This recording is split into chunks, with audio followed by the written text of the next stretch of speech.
बचपन। सुधा हंसी। बचपन अब खत्म हो गया चंदर, अब मैं बड़ी हो गई हूँ। हेलो दोस्तों, स्वागत है द ओल्ड स्ट्रीट में। आप सुन रहे हैं धनवीर भारती जी का प्रसिद्ध उपन्यास गुनाहों का देवता। इसके कुछ पार्ट मैं पहले अपलोड कर चुकी हूँ और आज पढ़ रही हूँ इसका नेक्स्ट पार्ट। और हाँ, अगर आप इस चैनल पे नए हैं तो इस चैनल को सब्सक्राइब करना ना भूलिएगा। चलिए कहानी को आगे शुरू करते हैं। बड़ी हो गई। कब से? कल दोपहर से चंदर। चंदर चुप। थोड़ी देर बाद फिर स्वयं सुधा ही बोली, नहीं चंदर, 2-3 दिन में मैं ठीक हो जाऊंगी, तुम घबराओ मत। मैं मृत्युशैया पर भी जाऊंगी तो तुम्हारे आदेश पर हंस सकती हूँ। और फिर सुधा गुमसुम बैठ गई। चंदर चुपचाप सोचता रहा और बोला, सुधी, मेरा तुम्हें कुछ भी ध्यान नहीं है। और किसका है चंदर? तुम्हारा ध्यान न होता तो देखते मुझे कौन झुका सकता था। आज से सालों पहले जब मैं पापा के पास आई थी तो मैंने कभी सोचा नहीं था कोई भी होगा जिसके सामने मैं इतना झुक जाऊंगी। अच्छा चंदर, मन बहुत उचट रहा है, चलो कहीं घूम आए, चलोगे? चलो, चंदर ने कहा। जाए बिंती को जगा लाएं, वह कमबख्त अभी बड़ी सो रही है। सुधा उठकर चली गई। थोड़ी देर में बिंती आंख मलते हुए बगल में चटाई दबे आई और फिर बरामदे में बैठकर ऊँघने लगी। पीछे पीछे सुधा आई और चोटी खींचकर बोली, चल तैयार हो, चलेंगे घूमने।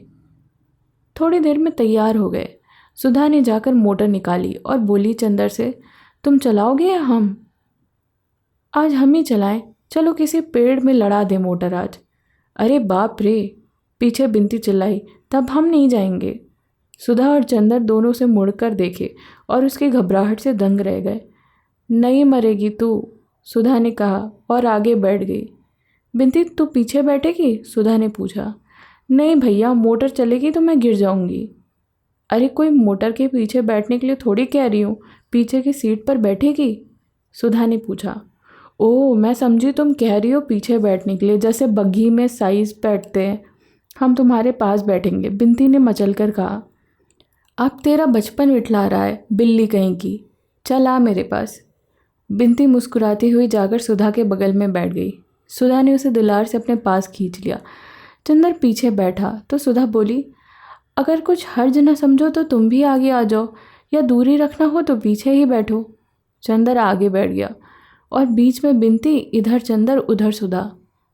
मोटर चली और बिंती चीखी, अरे मेरे मास्टर साहब। चंदर ने देखा बिसरिया चला आ रहा था। आज नहीं पढ़ेंगे? चंदर ने चिल्लाकर कहा। सुधा ने मोटर रोकी नहीं। चंदर को बेहद अचरज हुआ जब उसने देखा कि मोटर पम्मी के बंगले पर जाकर रुकी। अरे यहाँ क्यों आई? चंदर ने पूछा। यूं ही, सुधा ने कहा, आज मन हुआ कि मिस पम्मी की अंग्रेज़ी कविताएं सुने। क्यों, तुम कह रही थी कविता पढ़ने में आज तुम्हारा मन ही नहीं लग रहा था। कुछ मत कहो चंदर, आज मुझे जो मन में आए कर लेने दो। मेरा सिर बेहद दर्द हो रहा है और मैं कुछ समझ नहीं पाती क्या करूं। चंदर, तुमने अच्छा नहीं किया। चंदर कुछ बोला नहीं, चुपचाप आगे चल दिया। सुधा के पीछे पीछे कुछ संकोच करती हुई बिंती आ रही थी। पम्मी बैठी कुछ लिख रही थी। उसने सबको आते देखा तो उनका स्वागत किया। वह कोच पर बैठ गई। दूसरी पर सुधा, चंदर और बिंती। सुधा ने बिंती का परिचय पम्मी से कराया और पम्मी ने बिंती से हाथ मिलाया तो बिंती जाने क्यों चंदर की ओर देखकर हंस पड़ी। शायद उस दिन की घटना याद आ गई। सहसा सुधा को जाने क्या ख्याल आ गया। बिंती की शरारत भरी हंसी देखकर उसने फौरन चंदर से कहा, चंदर तुम पम्मी के पास बैठो, 2 मित्रों को साथ बैठना चाहिए। हाँ, और ख़ास तौर से जब वह कभी कभी मिलते हों, बिंती ने मुस्कुराते हुए जोड़ दिया। पम्मी ने मजाक समझ लिया और बिना शर्माए बोली, हम लोगों को मध्यस्थ की ज़रूरत नहीं, धन्यवाद। आओ चंदर, यहाँ आओ। पम्मी ने चंदर को बुलाया। चंदर उठकर पम्मी के पास आ गया। थोड़ी देर तक बातें होते रही। मालूम हुआ बर्टली अपने एक दोस्त के साथ तरई के पास शिकार खेलने गया है। आजकल वह दिल की शक्ल का एक पान-नुमा दफ्ती का टुकड़ा काटकर उसमें गोली मारा करता है, और जब किसी चिड़िया वगैरह को मारता है तो शिकार को उठाकर देखता है कि हृदय में गोली लगी है या नहीं। स्वास्थ्य उसका सुधर रहा है। सुधा कोच पर सिर टेके उदास बैठी थी। सहसा पम्मी ने बिंती से कहा, आपको पहली दफ़े देखा मैंने, आप बातें क्यों नहीं करती? बिंती ने झेप कर मुँह झुका लिया। बड़ी विचित्र लड़की थी, हमेशा चुप रहती थी और कभी कभी बोलने की लहर आती तो गुटरगू करके घर गुंजा देती थी। और जिन दिनों चुप रहती थी उन दिनों ज़्यादातर आंखों की निगाह, कपोलों की अशनाई या अधरों की मुस्कान के द्वारा ही बात करती थी। पम्मी बोली, आपको फूलों का शौक है? हाँ हाँ, बिनती ने सर हिलाकर बोला। चंदर, इन्हें जाकर गुलाब दिखा लाओ, इधर खूब फूल खिले हैं। बिनती ने सुधा से कहा, चलो दीदी, और चंदर के साथ आगे बढ़ गई। फूलों के बीच में पहुंचकर बिनती ने चंदर से कहा, सुनिए, दीदी को तो जाने क्या होता जा रहा है, बताइए ऐसे क्या होगा? मैं खुद परेशान हूँ बिनती, लेकिन पता नहीं कहाँ मन में कौन सा विश्वास है जो कहता है कि नहीं, सुधा खुद को संभाल लेगी। वो खुद को संभालना जानती है, अपने मन को संतुलित करना जानती है, और सुधा सचमुच ही त्याग के से ज़्यादा गौरवमयी हो सकती है। इसके बाद चंदर ने बात टाल दी। वह बिनती से ज़्यादा बात नहीं करना चाहता था सुधा के बारे में। बिनती ने चंदर का मौन देखा तो बोली, एक बात कहें आपसे, मानिएगा? क्या? अगर हमसे कोई अनाधिकार चेष्टा हो जाए तो हमें क्षमा कर दीजिएगा, लेकिन आप और दीदी दोनों मुझसे इतना चाहते हैं ना कि हम समझ ही नहीं पाते कि व्यवहारों को कहाँ तक सीमित रखें। बिनती ने सर झुकाए हुए एक फूल को नोचते हुए कहा। चंदन ने उसकी ओर देखा, क्षण भर चुप रहा और फिर बोला, नहीं बिनती, जब सुधा तुम्हें इतना चाहती है तो तुम हमेशा मुझ पर उतना ही अधिकार समझना जितना सुधा पर। उधर पम्मी ने चंदर के जाते ही सुधा से कहा, क्या आपकी तबीयत खराब है? नहीं तो, आज आप बहुत पीली नज़र आती हैं, पम्मी ने पूछा। हाँ, कुछ मन नहीं लग रहा था तो आपके पास चली आई कि आपसे कुछ कविताएं सुनूं अंग्रेज़ी की। दोपहर को मैंने कविताएं पढ़ने की कोशिश की तो तबीयत नहीं लगी, और शाम को लगा कि अगर कविता नहीं सुनूंगी तो सर फट जाएगा। सुधा बोली, आपके मन में कुछ संघर्ष मालूम पड़ता है, या शायद एक बात पूछूं आपसे? क्या? पूछिए। आप बुरा तो नहीं मानेंगी? नहीं, बुरा क्यों मानूंगी? आप कपूर को प्यार तो नहीं करती, उससे विवाह तो नहीं करना चाहती? छी मिस पम्मी, आप कैसी बातें कर रही हैं? उसका मेरे जीवन में ऐसा स्थान नहीं है। छी, आपकी बात सुनकर मेरे शरीर में कांटे उगाते।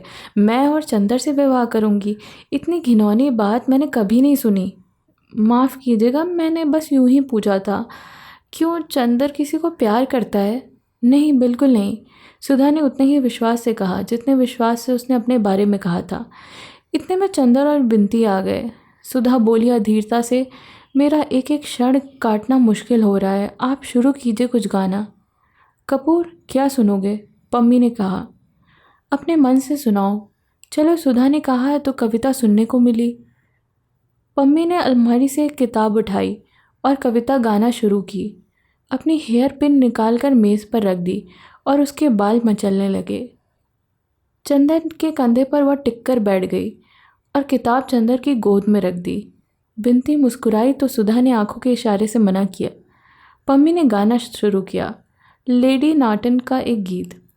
मैं तुम्हें प्यार नहीं करती हूँ ना, मैं तुम्हें प्यार नहीं करती हूँ, फिर भी मैं उदास रहती हूँ जब तुम मेरे पास नहीं होते हो, और मैं उस चमकदार नीले आकाश से भी ईर्ष्या करती हूँ जिसके नीचे तुम खड़े होगे और जिसके सितारे तुम्हें देख रहे होंगे। चंदर ने पम्मी की ओर देखा। सुधा ने अपने ही वक्ष में अपना सर छुपा लिया।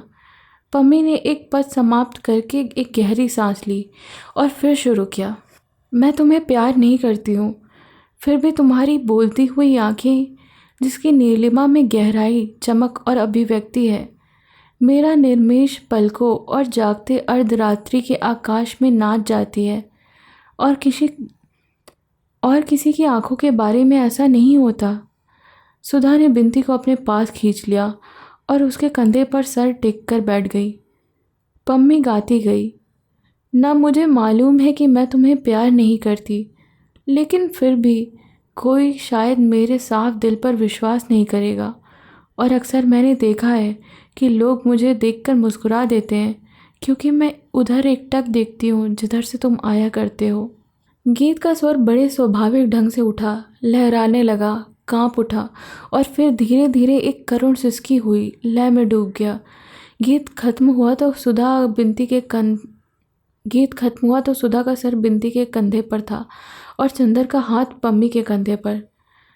चंदर थोड़ी देर से सुधा को देख रहा था, फिर पम्मी की एक हल्की सुनहरी लट से खेलते हुए बोला, पम्मी तुम बहुत अच्छा गाती हो। अच्छा? आश्चर्यजनक। कहो चंदर, पम्मी इतनी अच्छी है या तुमने कभी बताया ही नहीं था? हमें फिर कभी सुनाइएगा। हाँ हाँ मिस शुक्ला, काश के बजाय लेटी नाटन के गीत आपने लिखा होता। सुधा घबरा गई। चलो चंदर, चलो अब चलो। उसने चंदर का हाथ पकड़कर खींच लिया। मिस पम्मी अब फिर कभी आएंगे, मेरा मन आज कुछ ठीक नहीं है। चंदर ड्राइव करने लगा। बिनती बोली, हमें आगे हवा लगती है, हम पीछे बैठेंगे। कार चली तो सुधा बोली, अब मन कुछ शांत है चंदर। इसके पहले तो मन में ऐसा तूफान आपस में लड़ रहे थे, मुझे कुछ समझ ही नहीं आ रहा था। अब तूफान बीत गया, तूफान के बाद की खामोशी उदास है। सुधा ने गहरी सांस ली। आज जाने क्यों बदन भी बहुत टूट रहा है। बैठे ही बैठे बदन उमेटते हुए कहा उसने। दूसरे दिन चंदर गया तो सुधा को बुखार आ गया था। अंग अंग जैसे टूट रहा हो और आंखों में ऐसी तीखी जलन कि मानो किसी ने अंगारे भर दिए हों। रात भर वह बेचैन रही, आधी पागल सी रही। उसने तकिया, चादर, पानी का गिलास सभी उठाकर फेंक दिया। बिंदी को कभी पास बुलाकर बिठा लेती, कभी उसे दूर ढकेल देती। डॉक्टर साहब परेशान रात भर सुधा के पास बैठे, कभी उसका माथा, कभी उसके तलवों में बर्फ़ मलते रहे। डॉक्टर घोष ने बताया यह कल की गर्मी का असर है। बिंती ने एक बार पूछा, चंदर को बुलवा दें? तो सुधा ने कहा, नहीं, मैं मर जाऊं तो मेरे जीते जी नहीं।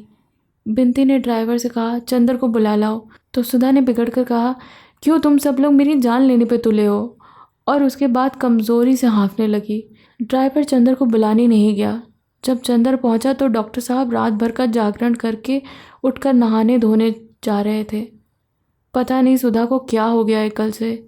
इस वक्त तो शांत है, पर रात भर बुखार और बेहद बेचैनी रही है और एक ही दिन में इतनी चिड़चिड़ी हो गई है कि बस। डॉक्टर साहब ने चंदर को देखते ही कहा। चंदर जब कमरे में पहुंचा तो देखा सुधा आंख बंद किए हुए लेटी है और बिनती उसके सर पर आइस बैग रखे हुए है। सुधा का चेहरा पीला पड़ गया है और मुंह पर जाने कितनी रेखाओं की उलझन है। आंखें बंद हैं और पलकों के नीचे से अंगारे की आंच छनकर आ रही है। चंदर की आहट पाते हुए सुधा ने आंखें खोली। अजीब सी अग्निगय आंखें ने चंदर की ओर देखा और बिनती से बोली, बिनती इनसे कह दो कि जाएं। बिनती स्तब्ध। चंदर नहीं समझा, पास आकर बैठ गया। बोला, सुधा क्यों पड़ गई ना? मैंने कहा था गैरेज में मोटर साफ मत करो। परसों इतना रोई, सिर पटका, कल खूब धूप खाई, आज पड़ गई। कैसी तबीयत है? सुधा उधर खिसक गई, अपने कपड़े समेट लिए, जैसे चंदर की छाँ से भी बचना चाहती हो, और तेज, कड़वी और हाफती आवाज़ में बोली, बिनती इनसे कह दो कि यहाँ से जाएं। ये पार्ट मैं यही समाप्त कर रही हूँ। सुनाऊंगी आगे की कहानी बहुत ही जल्द अगले पार्ट में। अगर आपको कहानी पसंद आ रही हो तो वीडियो को लाइक करें, चैनल को सब्सक्राइब करें और नीचे कमेंट करके मुझे ज़रूर बताइएगा। मिलते हैं बहुत ही जल्द गुनाहों के देवता के अगले पार्ट में।